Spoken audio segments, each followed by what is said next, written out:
Assalamualaikum warahmatullahi wabarakatuh. Kami dari kelompok 4 akan menampilkan video proyek kami. Selamat menyaksikan.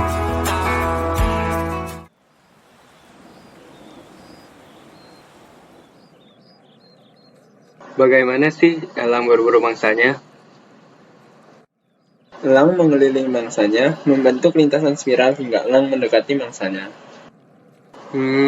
Apakah benar begitu? Mari kita buktikan.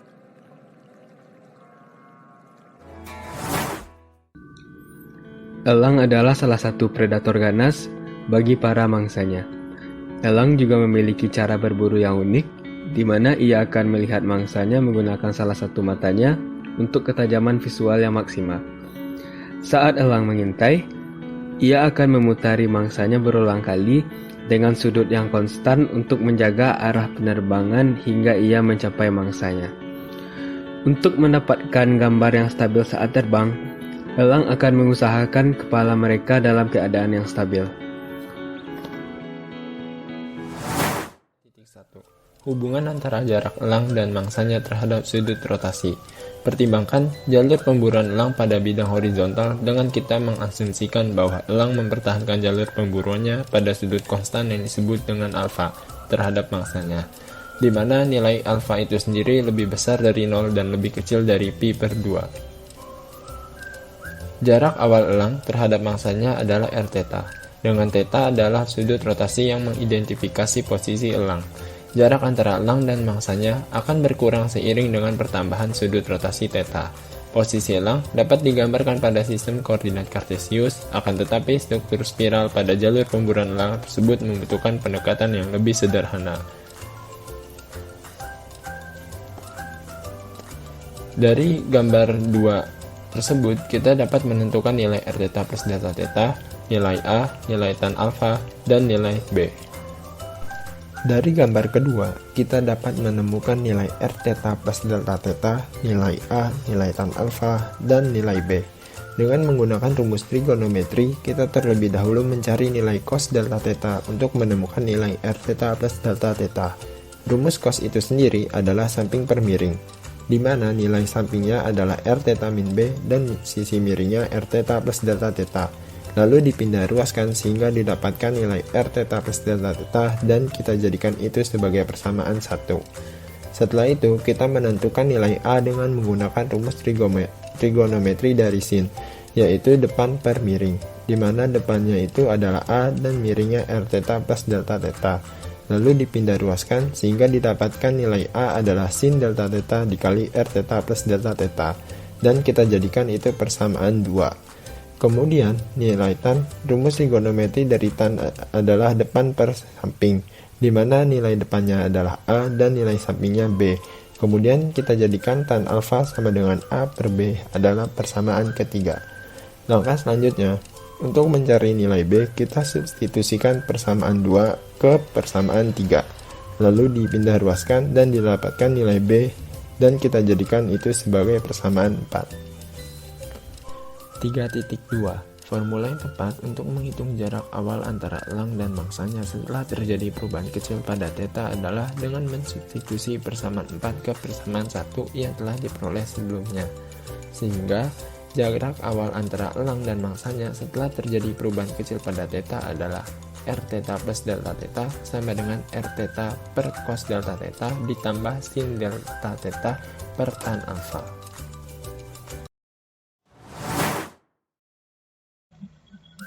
Model matematika yang tepat untuk perubahan jarak antara elang dan mangsanya terhadap sudut rotasi pergerakannya. Elang akan berburu dengan berputar melingkari mangsanya.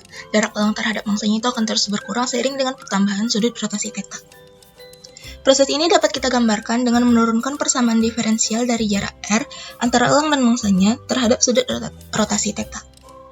Nah, untuk mencari turunan tersebut, kita dapat menggunakan konsep limit, yaitu dr per d theta sama dengan limit delta theta menuju 0, r theta tambah delta theta kurang r theta per delta theta.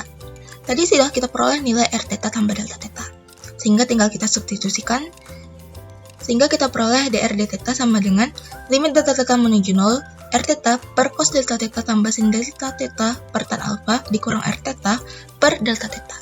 Nah, Persamaan ini dapat kita sederhanakan sedemikian sehingga dr per d theta sama dengan r theta kali limit delta theta menuju 0, 1 kurang cos delta theta per delta theta kali limit delta theta menuju 0, 1 per cos delta theta tambah sin delta theta per tan alfa dikurang limit delta theta menuju 0, 1 per tan alfa dikali cos delta theta tambah sin delta theta per tan alfa dikali sin delta theta per delta theta. Karena hasil dari limit delta theta menuju 0, 1 kurang cos delta theta per delta theta adalah 0 per 0, maka kita dapat menggunakan aturan L'Hopital. Sehingga kita turunkan 1 kurang cos delta theta adalah sin delta theta, dan kita turunkan delta theta adalah 1. Sehingga kita peroleh hasil seperti yang ditampilkan pada layar. Nah, ini tinggal kita selesaikan limitnya, sehingga kita peroleh r theta kali 0 kali 1 kurang 1 per tan alfa dikali 1 tambah 0 kali 1. Sehingga kita peroleh dr d theta sama dengan min r theta kali kotangan alfa. Jadi, perubahan jarak antara elang dan mangsanya terhadap sudut rotasi pergerakannya adalah min r theta kotangan alfa. Rumusan masalah 4. Jarak antara elang dan mangsanya sebagai fungsi dari sudut rotasi jika diberikan syarat awal berupa R0 sama dengan R0. Untuk menyelesaikan masalah nilai awal yang sesuai dari persamaan diferensial 7, dapat digunakan metode transformasi Laplace dengan memperhatikan bahwa sudut rotasi awal theta adalah 0 ketika elang pertama kali melihat mangsanya dan jarak antara keduanya adalah R0 sama dengan R0, sehingga diperoleh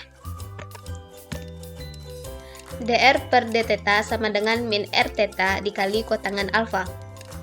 Laplacekan kedua sisi.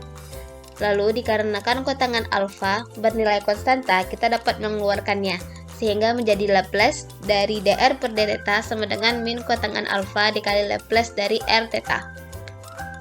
Menghasilkan S dikali R besar S dikurang R0 sama dengan min kotangan alfa dikali R besar S.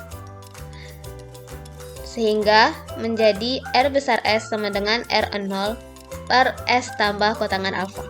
Lalu, substitusikan syarat awal R0 sama dengan R0 ke dalam persamaan, sehingga R besar S sama dengan R0 per S tambah kotangan alfa. Selanjutnya, untuk memperoleh jarak antara elang dan mangsanya sebagai fungsi dari sudut rotasi theta adalah dengan menggunakan inverse Laplace dari R besar S. Dengan demikian, diperoleh R theta sama dengan Laplace inverse dari R besar S. R theta sama dengan Laplace inverse dari R0 per S tambah kotangan alfa. Dikarenakan R0 bernilai konstanta, kita dapat mengeluarkannya. Perhatikan bahwa untuk setiap S besar 0 berlaku Laplace inverse dari 1 per S dikurang A sama dengan E pangkat A dikali T.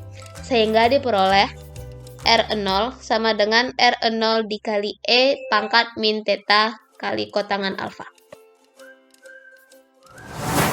Pada saat elang berburu mangsanya, elang akan melingkari mangsanya berulang kali hingga ia mencapai mangsanya. Elang mempertahankan jalur perburuannya pada sudut konstan alfa. Jarak elang terhadap mangsanya akan terus berkurang seiring dengan pertambahan sudut rotasi theta. Dengan demikian, dapat disimpulkan bahwa faktor yang memengaruhi jarak elang terhadap mangsanya adalah sudut rotasi theta. Jadi kesimpulannya adalah elang mengandalkan salah satu matanya saat berburu. Elang mencapai mangsanya dengan cara membuat lintasan spiral pada sudut konstan alfa dan sudut rotasi theta.